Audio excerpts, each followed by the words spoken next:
కాశీలో గ్రద్దలు ఎగరవు, గోవులు పొడవవు, బల్లులు అరవవు, శవాలు కంపుకొట్టవు. కాశీలో మరణించిన ప్రతి జీవి కూడా చెవిపైకి లేచి ఉంటాయి.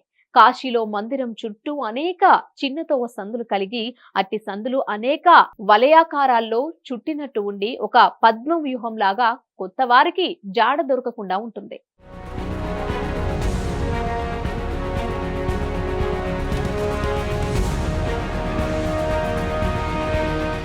కానీ పూర్వం ఇక్కడ అనేక సుందర వనాలు, పూల చెట్ల మధ్య ఉన్న మందిరాన్ని విదేశీ దండయాత్రికుల దాడుల నుంచి కాపాడుకోవడానికి ప్రజలంతా గుడి చుట్టూ పెద్ద పెద్ద బంగళాలు కట్టి శత్రు సైనికులకు దారి లేకుండా చేశారు. అనేక దేశాల నుండి పెద్ద పెద్ద శాస్త్రవేత్తలు వచ్చి కాశీలో అనేక రీసెర్చ్లు జరిపి ఆశ్చర్యపోయారు. అసలు ఈ కాస్మోస్ ఎక్కడి నుండి వస్తున్నాయి? అప్పటి పూర్వీకుల శక్తి చలనం ఉన్న చోటల్లా మందిరాలు నిర్మించారు. అంత పరిజ్ఞానం ఆ రోజుల్లో వారికి ఎక్కడిది అని ఆశ్చర్యానికి గురవుతున్నారు.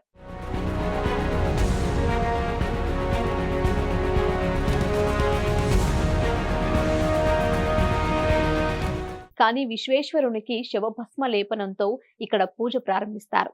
కాశీలోని పరాన్న భక్తేశ్వరుని దర్శిస్తే జీవికి పరుల అన్నం తిన్న రుణం నుండి విముక్తి లభిస్తుంది.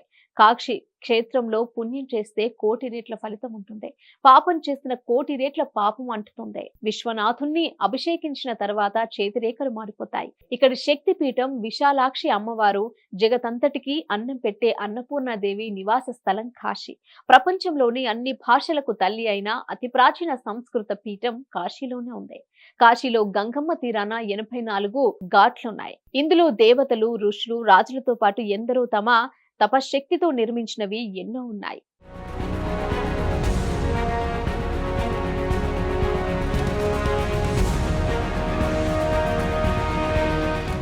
అందులో కొన్ని దాశశ్వమేధ ఘాట్. బ్రహ్మదేవుడు 10 సార్లు అశ్వమేధ యాగం చేసిన నది ఇక్కడే.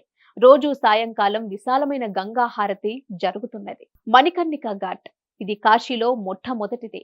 దీనిని విష్ణుదేవుడు స్వయంగా సుదర్శన చక్రంతో తవ్వి నిర్మించాడు. ఇక్కడ సకల దేవతలు స్నానం చేస్తారు. ఇక్కడ గంగా నిర్మలంగా పారుతుంది. ఇక్కడ మధ్యాహ్నం సమయంలో ఎవరైనా శుచిల స్నానం చేస్తే వారికి జన్మ జన్మల పాపాలు తొలగిపోతాయి. జీవికి ఎంత పుణ్యం ప్రాప్తిస్తుందో చతుర్ముఖ బ్రహ్మదేవుడు కూడా వర్ణించలేడట.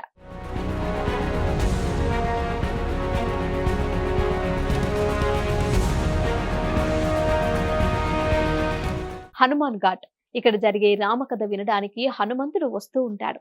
ఇక్కడే సూర్యుడు తపస్సు చేసి అనేక శక్తులు పొందిన లోలార్కు కుండం ఉన్నది. అంతేకాదు ఇక్కడే శ్రీ వల్లభాచార్యులు జన్మించారు. పూర్వం కాశీలో దేవతలు, ఋషులు, రాజులు నిర్మించిన అనేక మందిరాలు, కట్టడాలు, వనాల మధ్య విశ్వనాథుని మందిరం ఎంతో వైభోపితంగా వెలుగొందింది. కానీ మహమ్మదీయ దండయాత్రికులు కాశీని లక్ష్యంగా చేసుకుని దాడులు చేసి ధ్వంసం చేసిన తర్వాత కాశీని చూస్తున్నాం. విశ్వనాథ, బిందు మాధవతో పాటు ఎన్నో అనేక మందిరాలను కూల్చి మసీదులు కట్టారిక్కడ.